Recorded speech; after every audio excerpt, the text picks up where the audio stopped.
What's up, my comic comrades? Today we're jumping back into the current cosmic Iron Man story arc with issues 14 through 16 in the 2020 Iron Man title. For those of you who aren't up to speed, Iron Man was recently infused with the power cosmic at the end of issue 13, effectively making him a god. We also posted a recap episode and summary of the major events so far in our Iron Man Goes Cosmic episode, which you could find right here. But before we get started, we want to thank Keeps for sponsoring today's episode. So here's a fun fact: 2 out of 3 guys will experience hair loss by the time they reach 35. This did not come as a shock to me. In fact, one might say I sensed it in the force. But whether you're looking to prevent your hair from taking a permanent vacation or you just want to take care of the hair you have, Keeps has you covered, because they offer a simple, clinically proven, research-backed process to stop hair loss and improve hair growth. Just go to keeps.com/variantcomics and start by setting a time to talk with one of Keeps' licensed doctors online and get your consultation without ever having to visit a doctor's office. Your Keeps physician will help you choose the right products and treatments for you. Then you'll skip the lines at the pharmacy as well, because your treatment will be delivered right to your front door every 3 months. And to sweeten the pie, by using our link, you'll get an extra 50% off your first order. Anyway, once you get your treatments in hand, all you have to do is follow your prescribed plan and start tracking your progress. But you don't want to procrastinate, because the sooner you get started with Keeps, the sooner you'll start seeing results. Keeps will also have your back all along the way with 24/7 access to their network of expert medical advisors, prescribers, and care specialists who could answer any questions you might have. Again, there's a good reason why hundreds of thousands of men already trust Keeps for their hair loss prevention. All you have to remember is hair loss stops with Keeps. Just go to keeps.com/variantcomics or click our link in the description to get 50% off your first order of hair loss treatment. Again, that's keeps.com/variantcomics. You can thank us later. With that said, let's see what goes down in issues 14 through 16 of Iron Man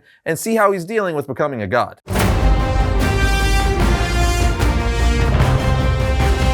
Let's start things off with issue 14. I'm going to recap issue 14 very quickly because not much happens that pushes the story forward, meaning we don't need to spend much time on it. Essentially, after the end of issue 13, where Iron Man was imbued with the power cosmic, issue 14 picks up with Iron Man drifting in space, tucked in a bed. Iron Man then says, "Boss, begin recording. The power cosmic, from what I understand scientifically, it's a primary substance of omniscience and omnipresence. The collapse of space and time into a singular energy, matter manipulation, the removal of boundaries between dimensions. Anything and everything." Essentially, we see Tony coming to grips with him now being imbued with the power cosmic, becoming a god. And with his newfound godlike powers, he visits himself in the past and even works out scenarios in his head of what's going to happen now that he has the power cosmic. At one point, he says to himself, "Maybe this is my chance. Maybe I could finally be different. Maybe everything can be different." Of course, folks will freak out if I try to take that too far, won't they? They'll try to stop me. They'll think this is just another one of my bad ideas,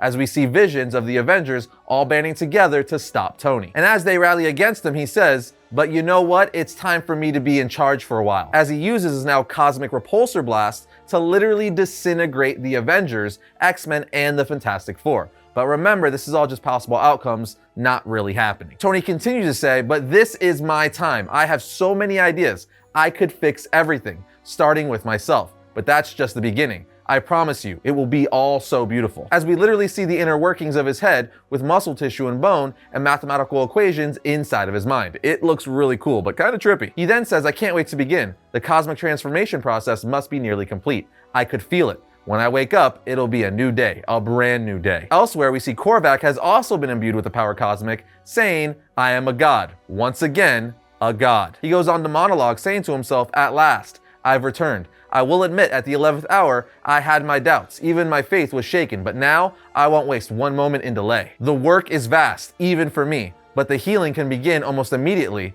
My role as savior begins now." At this point, Iron Man shows up saying, "About that," and Korvac says, "You." Iron Man replies, "Yes, me. Good morning." As we see Iron Man in his cosmic god form for the first time, which looks kind of like an amalgamation between Ultron and Blue Beetle. But with that, issue 14 comes to an end, so let's jump into issue 15. Issue 15 starts off with an alien world that's just been destroyed, with one of its survivors saying, "My people are dead. I am all that remains, and I will not remain long. I narrowly escaped in a flight drone. The cosmic entities I must document the fate of my world suffered at the hands of Korvac and the Iron God." We are then taken back to earlier, where we see this alien walking on his world.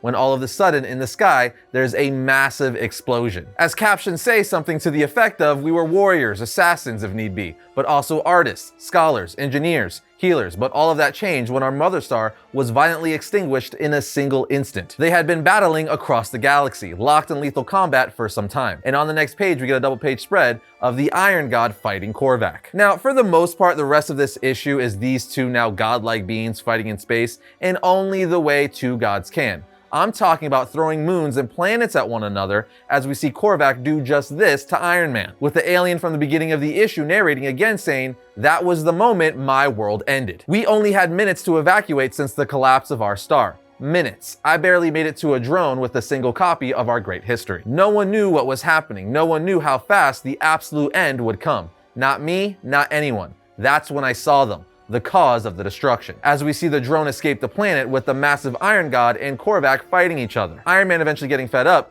uses his newfound powers to blast Korvac to a dead universe, saying, "This is the only place you deserve to be master of. Enjoy the company of ghosts." Korvac asks, "What is this place?" Iron Man replies, "I never enjoyed the power cosmic before. Never understood it. Now my entire being is a vessel for it. Mechanical suits were just the beginning. Now I am the power. And the power is me. My link to the cosmos shows me a multitude of realities. And this one matched the stench of death that you're covered in. Nothing lives here, not one molecule." Korvac asks, "What happened? What made it this way?" Iron Man tells him, "I could hear the story of this universe if I listened to its whispers and gasps. Can't you, Korvac? This entire existence was murdered by yet another egomaniac. A colleague of mine, it seems. Victor. What did you do?" Referring to Victor Von Doom. But obviously Korvac isn't just gonna stay there without a fight. So he starts attacking Iron Man again. But Tony just uses his cosmic-powered arc reactor to blast him away. Iron Man then sees the Earth of this universe and says, "Just like everything else here, snuffed out by hate and bad ideas.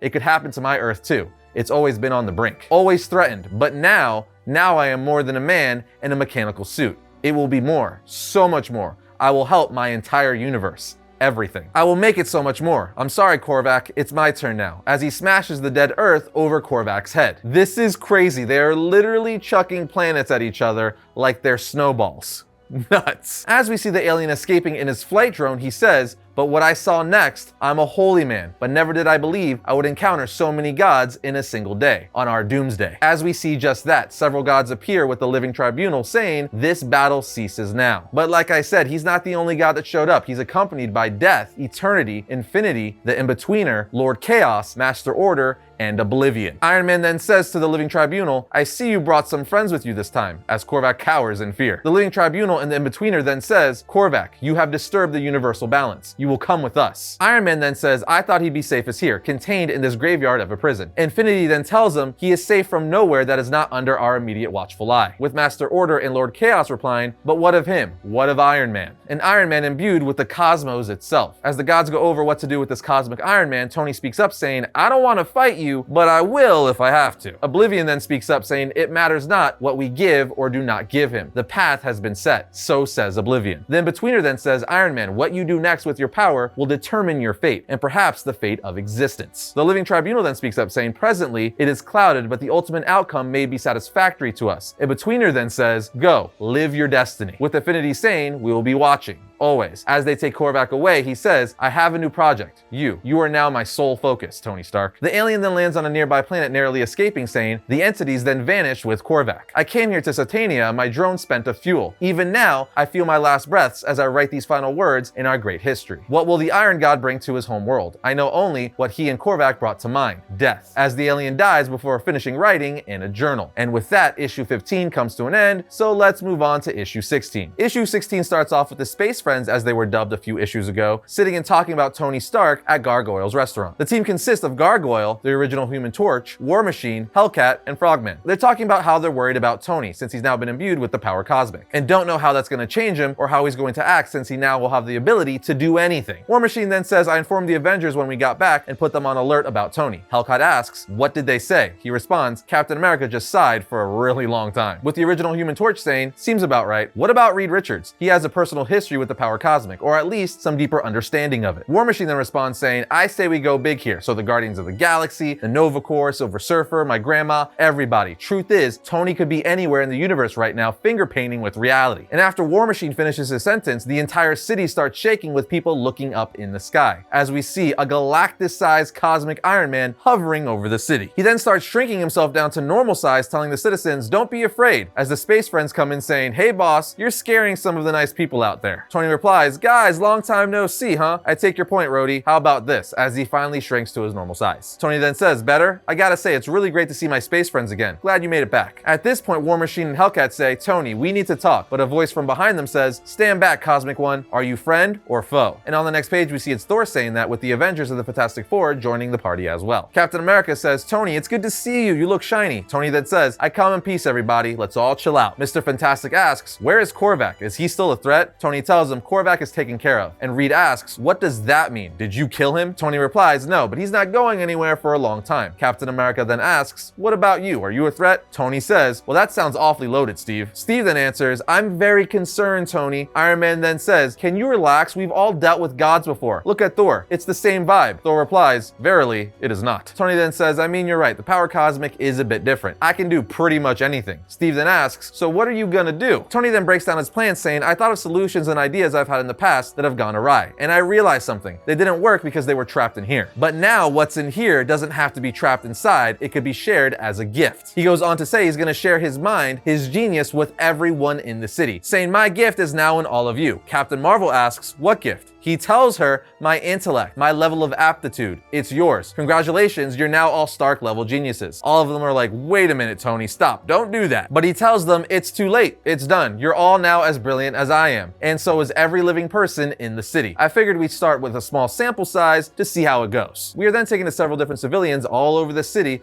like a couple in Queens who are having an argument, but then resolve it with their new intellect. We see a guy in a mechanic shop getting his car fixed when he realizes a way to make his car run on a pure hydrogen fuel system. We even see a kid on a little league team in the outfield talking about background radiation patterns. Then lastly, we see a man in a hospital bed saying, I just had the most incredible idea. I must pursue it at once, jumping out of the bed, running out of the hospital. We then see Tony Stark and Hellcat talking, with her clearly concerned about Tony. But their conversation is interrupted when the villain Big Wheel comes blazing down the city street saying, yes, it's working. So they suit up and stop him, and Tony, now with the power cosmic, literally just says, that's enough, and captures him and saves Hellcat in a giant bubble. He also puts Big Wheel in a bubble too. Then Hellcat says, Tony, wait, I could see his thoughts. I know what he's trying to do. She then talks to Big Wheel saying, you're ordering the vehicles into a supercomputed algorithm, one your wheel's CPU is capable of processing. He replies, exactly. She says, you saw how to solve traffic jams once and for all with quantum physics. He tells her, yep, amazing, huh? Iron Man then comes flying down back in his normal clothes saying, well, that's actually a great idea. But Hellcat's like, but you didn't think to ask permission or anything, Big Wheel? Whose intellect does that remind you of?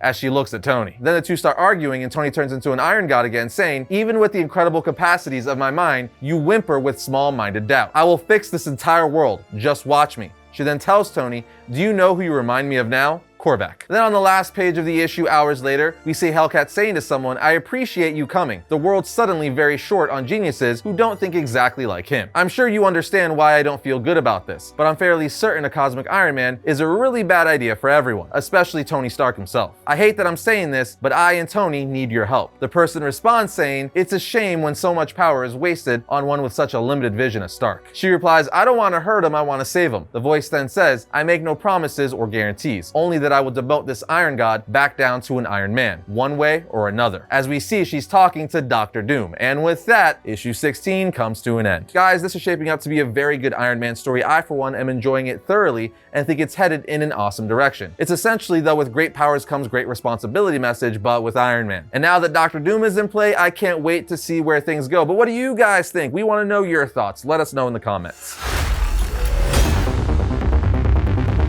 First up for the week of the 16th, we have Shadow Man issue 6. Punk Mambo returns when the horrors from the dead side spill into the world of the living, leaving Shadow Man in need of backup. Next in line, we have Fantastic Four issue 40. The opening shot of the Reckoning War has left the Earth in complete and utter chaos. And it turns out we're not alone. The entire universe is on fire. The enemy has had eons to prepare for this attack. Reed Richards has had 2 hours to mount a defense. Johnny Storm has gone full supernova. Sue Storm has become completely invisible, and even the Watchers can't see her. and Colonel Ben Grimm, for the first time in a long time, is ready to go to war. Third on our list, we have Hulk issue 4. As the mystery behind the Hulk's shocking new status quo deepens, Banner has piloted the Starship Hulk to an alternate Earth, one where Thunderbolt Ross is president, and he has an army of gamma-powered monsters under his command. Next, we have Hellboy, The Bones of Giants issue 4. Hellboy and the others make their way to the ghost city of Utgard in search of Thrym. But there's more than one giant standing between the BPRD and saving the world. Dwarves, Valkyries, and the Norse god of thunder himself come together for the ultimate confrontation to close out this crazy series. And lastly, we have Thor 22, God of Hammers Part 4. To stop the deadly path of the Mjolnir-wielding god of hammers, all of the Marvel Universe must come together. The final battle is here, but will Thor's allies survive the hammer's blows? Thor turns to an unexpected source to help ensure victory. And that brings today's episode of Variant to a close, but if you like today's Iron Man video, check out this one right here. And if you like all of our videos, be sure to subscribe, like, and comment. It always helps the channel out. But other than that, I'll see you guys next time when I talk about all things comics.